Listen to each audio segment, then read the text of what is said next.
తాకట్టులో ఉన్న బంగారానికి తక్షణ విముక్తి. ఈ రోజు మార్కెట్ రేట్ క్యాష్ మీ చేతిలో. శివ గోల్డ్ కంపెనీ, మీ నమ్మకానికి మా హామీ.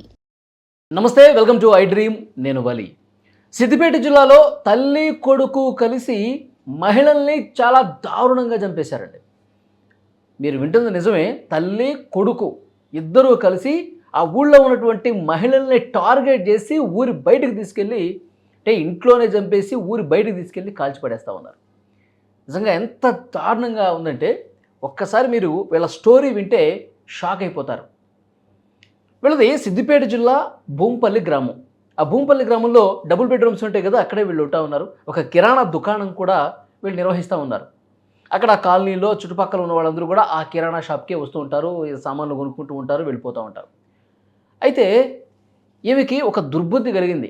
ఈజీగా డబ్బులు సంపాదించాలి, ఇట్లా సంవత్సరాలు కిరాణా షాప్ పెట్టుకొని డబ్బులు సంపాదించడం కాకుండా ఉన్న పడాన డబ్బులు వచ్చి పడేయాలి, లక్షలు సంపాదించాలి, దానికి ఏం చేయాలని చెప్పి ప్లాన్ చేశారు. ప్లాన్ వేసి వాళ్ళకు వచ్చినటువంటి ఆలోచన ఏంటంటే, చాలామంది మహిళలు వస్తుంటారు కదా, ఆ మహిళలకు సంబంధించి ఒంటి మీద నగలు వీటన్నిటిని మాయం చేసేస్తే, వీటన్నిటిని అమ్మేసుకుంటే మనకి చాలా ఈజీగా డబ్బులు వచ్చేస్తాయి కదా అని ప్లాన్ చేశారు. ప్లాన్ చేసి ఈ కొడుకున్నాడు కదా, మైనర్, వీడు ఇంటర్మీడియట్ చదివే కుర్రాడు. ఆ తల్లి ఇంకా మంచి బుద్ధులు చెప్పి సక్రమంగా జీవితాన్ని నడిపించాల్సినటువంటి తల్లే కొడుకుని వక్ర మార్గంలో నడిపించింది. ఈ విధంగా ఈ ప్లాన్ మొత్తం చెప్పింది.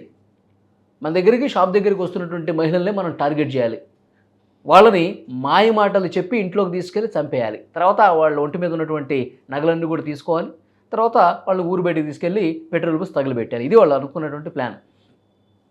అయితే దానికోసం టైం కోసం వెయిట్ చేస్తుంటారు. విజయ అనే మహిళ, వాళ్ళ ఇంటి దగ్గరే ఉండేటువంటి మహిళ, ఆ గురించి ఆరా తీశారు. అంటే ఎప్పుడు షాప్కి వచ్చినా సరే ఏంటి సంగతి, ఎట్లా ఉన్నారు, ఏంటి వాళ్ళ ఫ్యామిలీకి సంబంధించిన డీటెయిల్స్ అడగడం, మాటల్లో పెట్టి ఏంటక్క ఏంటి అసలు రావట్లేదు షాప్ దగ్గరికి, అరే వచ్చి చాలా రోజులు అవుతుంది అంటే వాళ్ళు మంచిగా ప్రేమగా మాట్లాడుతుంటే వాళ్ళు వీళ్ళ ఉద్దేశం తెలియదు కదా వాళ్ళకి. మొత్తం చెప్తూ ఉంటారు, ఫ్యామిలీలో ఇది గొడవలు ఉన్నాయి, మాకు ఇన్ని ఆస్తులు ఉన్నాయి, మాకు ఇట్లా బంగారం ఎంత ఉంది, ఇవన్నీ జస్ట్ అట్లా మాటల్లో పెట్టి తెలుసుకుంటూ ఉంటారు. సో మొత్తం డీటెయిల్స్ అన్నీ, ఇన్ఫర్మేషన్ అంతా తీసుకున్న తర్వాత షాప్ దగ్గరికి వచ్చినప్పుడు విజయ అనే మహిళని, ఏంటక్క నువ్వు అసలు ఎప్పుడు పిలిచినా ఇంట్లోకి రావు, రా ఒకసారి టీ తాగి పొదువు కానీ అని చెప్పి ఇంట్లోకి తీసుకెళ్ళటం. ఇంట్లోకి తీసుకెళ్ళిన తర్వాత ఇంట్లోకి రావడంతోనే తల్లి కొడుకు ఇద్దరు కూడా తలుపేసేసి ఊపిరాడకుండా చేసి గొంతు పిసికేసి ఇంట్లోనే చంపేశారు. చంపేసి ఒంటి మీద ఉన్నటువంటి అన్నీ కూడా తీసేసుకొని దాచేసుకొని, తర్వాత చీకటి పడ్డ తర్వాత బైక్ మీద ఒక మూటలో శవాన్ని కట్టేసి బైక్ మీద ఊరి చివరికి తీసుకెళ్ళిపోయి, ఊరి చివరంతా చెట్లు అంతా అడవిలాగా ఉంటుంది, అడవి లోపలికి వెళ్ళిపోయి పెట్రోలు పోసి తగలబెట్టేశారు. విజయ అనే మహిళని వాళ్ళు అంత దారుణంగా చంపేశారు.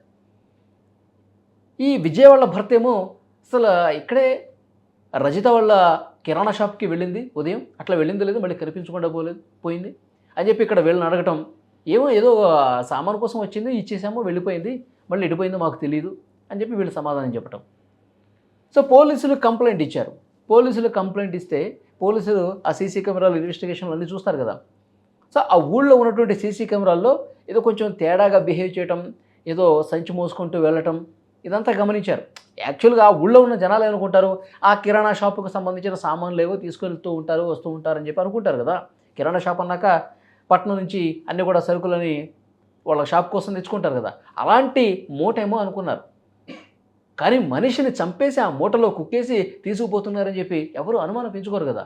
సో వీళ్ళ మీద కొంచెం తేడాగా బిహేవ్ చేయటం, అనుమానాస్పదంగా కనిపించడం ఆ సీసీ ఫుటేజ్లో పోలీసులకు అర్థమైపోయి వాళ్ళ స్టైల్లో విచారిస్తే, వాళ్ళ స్టైల్లో క్వశ్చన్ చేస్తే, గట్టిగా గదమాయిస్తే అప్పుడు చెప్పారు మేమే చంపేశామని. కానీ ఇప్పుడు పోలీసులు ఇన్వెస్టిగేషన్లో ఇప్పుడు బయటకు వచ్చింది ఇది. గతంలో ఇంకొక ఇద్దరు ముగ్గురిని కూడా అలాగే చంపేశారంటే అది ఇంకా బయటికి రాలా. ఇప్పుడు పోలీసులు ఆమెని గట్టిగా ప్రశ్నించి వాళ్ళ స్టైల్లో అడిగితే, ఎస్ విజయ్ని మేమే చంపేశాం, నగల కోసం డబ్బుల కోసం ఈ విధంగా కక్కుర్తిపడి ఈ విధంగా చేశామని చెప్పి రజిత చేసిన తప్పును ఒప్పుకుంది. ఇది మొన్న 8వ తారీఖు జరిగింది. ఇక్కడ ఇంకొక భయంకరమైనటువంటి న్యూస్ ఏంటంటే, కొడుకున్నాడు కదా, ఆ కొడుకుని అసలు ఏ విధంగా మోల్డ్ చేసేదంటే, ఎవరినైనా మనం ఇంట్లోకి ఇట్లా తీసుకొచ్చినప్పుడు వాళ్ళు చాలా బలంగా అడ్డుకుంటారు, మనల్ని తోసేస్తారు, బయటికి పారిపోయే ప్రయత్నం చేస్తారు. అట్లా తప్పించుకొని పోతే గనక మనకి ఇక జీవితమే ఉండదు. కాబట్టి నువ్వు ఇంకా బలంగా తయారు కావాలిరా, నువ్వు ఇంకా కండలు పెంచాలి, నువ్వు బాడీ పెంచాలి అని చెప్పి ఇంట్లోనే ఒక జిమ్ పరికరాలన్నీ కూడా కొని తీసుకొచ్చి పెట్టిందంట. ఇంట్లోనే మొత్తం ఇట్లా హ్యాండ్స్ పుషప్స్ చేసేవి, జిమ్లో వాడే పరికరాలు ఏవైతే ఉంటాయో కండలు పెంచడానికి, బాడీ పెంచడానికి, అలాంటివన్నీ కూడా కొని ఇంట్లోనే ఒక జిమ్ లాగా ఏర్పాటు చేసుకుని పెట్టుకుందంట. రోజు ఉదయం సాయంత్రం నువ్వు ఇంకా బలిష్టంగా తయారు కావాలి, ఎవరన్నా ఇంట్లోకి వస్తే ఒక్క దెబ్బతో వాళ్ళని కొట్టాలా, ఒక్క దెబ్బతో వాళ్ళ గొంతు పిసికి నువ్వు చంపేసేయాలా, అంత బలంగా తయారు కావాలని చెప్పి ఇంట్లోనే జిమ్ చేయించేదంట. చూడండి, తల్లి కొడుకు ఎంత ప్లాన్గా, ఎంత పకడ్బందీగా మనుషులను చంపే కుట్ర చేశారన్నది. ఇది ఈ విజయ కేసు మొన్న 8వ తారీఖు జరిగింది.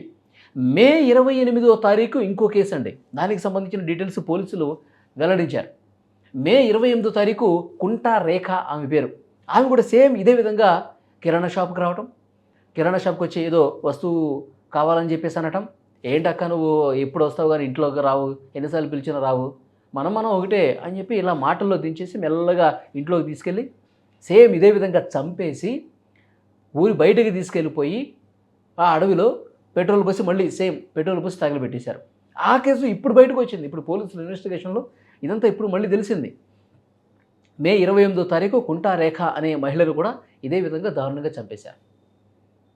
తర్వాత జూన్లో ఆ భూంపల్లి గ్రామ సర్పంచ్ భార్య ఊరు బయట అట్లా వాకింగ్, ఎర్లీ మార్నింగ్ 6 గంటలకి వాకింగ్ చేస్తూ ఉంటారు కదా, వాకింగ్ చేస్తున్నప్పుడు వీళ్ళు ముసుగులు వేసుకుని ఎవరూ లేని ప్రదేశాన్ని చూసుకుని కర్రలతో వాటితో దాడి చేసి ఆమె ఒంటి మీద నగలు తీసుకొని పారిపోయారు. ఎవరో దారిలో పోయినటువంటి దోపిడీ దొంగలు అని చెప్పి పోలీసులు కేసు పెట్టి ఇన్వెస్టిగేట్ చేశారు. కానీ వీళ్ళే తల్లి కొడుకు ఇద్దరూ కలిసి ఆ రోజు దాడి చేసి నగలు తీసుకుపోయారని చెప్పి ఇప్పుడు అన్నీ విచారిస్తుంటే, గతం తాలూకు మొత్తం తవ్వి తీస్తుంటే వీళ్ళు ఎంతమందిని చంపారు, ఎంతమందిని మీద దాడి చేసి బంగారం దోచుకుపోయారు అన్నది ఇన్వెస్టిగేషన్లో ఇప్పుడు బయటకు వస్తుంది. ఇప్పుడు పోలీసులు తేల్చింది ఏంటంటే, ఈ లిస్టులో ఇంకా 3 ఉన్నారంట. అదే ఊరిలో ఇంకొక 3కి స్కెచ్ వేశారంట. పోలీసులు ఇప్పుడు పట్టుకోకపోయి ఉంటే ఆ 3కి కూడా వాళ్ళు స్పాట్ పెట్టేవాళ్ళు. ఆ 3ని కూడా చంపేద్దామని చెప్పి ఆలోచన చేశారు. ఇక్కడ వీళ్ళ ప్లానింగ్లో ఇంకో ముఖ్యమైన విషయం ఏంటో తెలుసా, వీళ్ళు కిరాణా షాప్కి మనుషులు వచ్చినప్పుడు వీళ్ళతో కాన్వర్జేషన్లో వాళ్ళు ఇంతకుముందు మనం మాట్లాడుకున్నాం కదా, ఇది వీళ్ళకి ఎన్ని ఆస్తులు ఉన్నాయి, ఎవరితో గొడవలు ఉన్నాయి, ఏంటి ఎవరితో పంచాయతీ ఉంది, బంగారం ఎంత ఉంది, ఇవన్నీ కూడా వాళ్ళు మాటల్లో పెట్టి అడుగుతూ ఉంటారు కదా, సరదాగా మాట్లాడినట్టే మాట్లాడి మొత్తం ఇన్ఫర్మేషన్ లాక్కుంటారు. సో ఎవరితో గొడవలు ఉన్నాయన్నది కూడా ఇది మెయిన్గా పాయింట్ తీసుకుంటారు. ఎందుకంటే పోలీసులు ఇన్వెస్టిగేషన్కి వచ్చినప్పుడు గతంలో కేసులకు సంబంధించి డైరెక్ట్గా ఆ పోలీసుల దగ్గరికి పోయి అంటదంట, నా షాప్ దగ్గరికి వచ్చేదండి వాళ్ళ అన్నతోనే గొడవలు ఉన్నాయని చాలాసార్లు చెప్పింది, వాళ్ళ బాబాయ్తో గొడవలు ఉన్నాయని చెప్పి, ఆస్తులకు సంబంధించి భూములకు సంబంధించిన గొడవలు ఉన్నాయని చెప్పి నాతో చాలాసార్లు చెప్పి ఏడిచిందండి, మరి ఏమైందో ఏమో అని ఇట్లా డైలాగ్ వేసేదంట. పోలీసులు వాళ్ళు విచారణ చేస్తుంటే ఈమె మీద అనుమానం రాకుండా ఆల్రెడీ గొడవలు ఉన్నాయి కాబట్టి ఆ ఫ్యామిలీ మెంబర్సే వాళ్ళు గొడవలు ఉన్నాయి కాబట్టి వాళ్ళే చంపించుంటారని చెప్పి ఈ పోలీసులు కూడా సైడ్ ట్రాక్ పట్టించడానికి ఈ విధంగా డైరెక్ట్ ఈమె చెప్పేదంట పోయి. అందుకే గొడవలు ఉన్నవాళ్ళు ఎవరింట్లో అయితే తగాదాలు గొడవలు ఎక్కువ సీరియస్గా ఉంటాయో అలాంటి వాళ్ళని టార్గెట్ చేసేదంట, అలాంటి వాళ్ళని చంపేదంట. అంటే వాళ్ళ మీదకి పోదు కదా కేసు, మన మీదకి రాదు కదా అని చెప్పి చాలా తెలివిగా ఎంత న్యాగ్గా ప్రయత్నం చేసిందో చూడండి.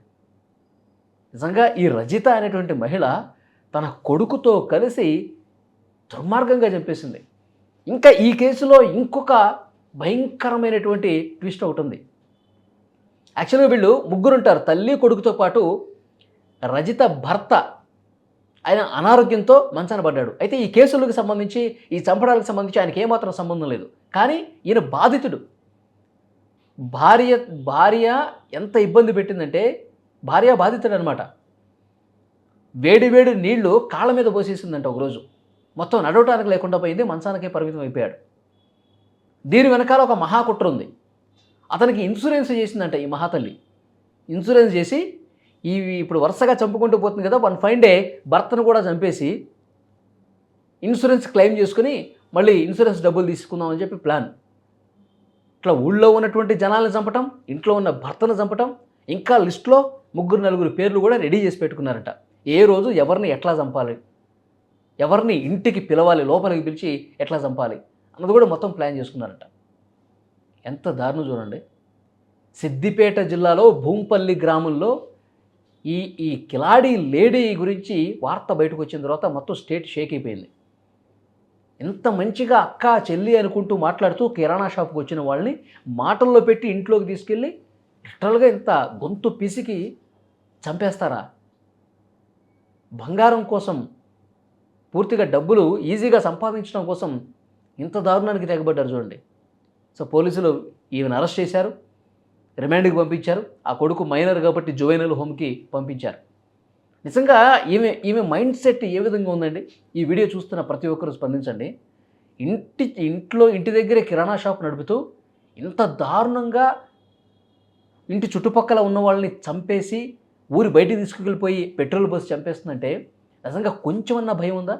పోలీసుల సీసీ ఫుటేజ్లో కూడా పెట్రోల్ బంకుల దగ్గరికి వెళ్ళి ఆమె క్యాన్లో పెట్రోల్ నింపుకుంటున్నటువంటి ఆ వీడియోలు కూడా పోలీసులు సేకరించారు. పెట్రోల్ తీసుకుపోయి డైరెక్ట్గా మూటలో కట్టేసి ఊరు బయటకు పోయి కాల్ చేయటం. మళ్ళీ కొద్దిగా అసలు భయం అనేది ఉందా? ఇలాంటి దుర్మార్గపు మనస్తత్వం ఉన్న మహిళలను ఏం చేయాలండి? ఇలాంటి వాళ్ళని ఈమె అసలు మహిళనా? ఇంత దారుణమా? ఇలాంటి సైకో మహిళల్ని కేవలం డబ్బు మీద, కేవలం ఈ బంగారం మీద మోజుతో ఈజీగా లక్షలు కోట్లు సంపాదించేయాలి, దానికి మనుషుల్ని చంపడానికైనా సిద్ధమైపోయినటువంటి ఇలాంటి మూర్ఖుల్ని, ఇలాంటి సైకో మహిళల్ని ఏం చేయాలి చెప్పండి? ఎలాంటి శిక్ష వేస్తే కరెక్ట్? ఈ స్టోరీ విన్నాక మీకేమనిపించిందో కామెంట్ చేయండి.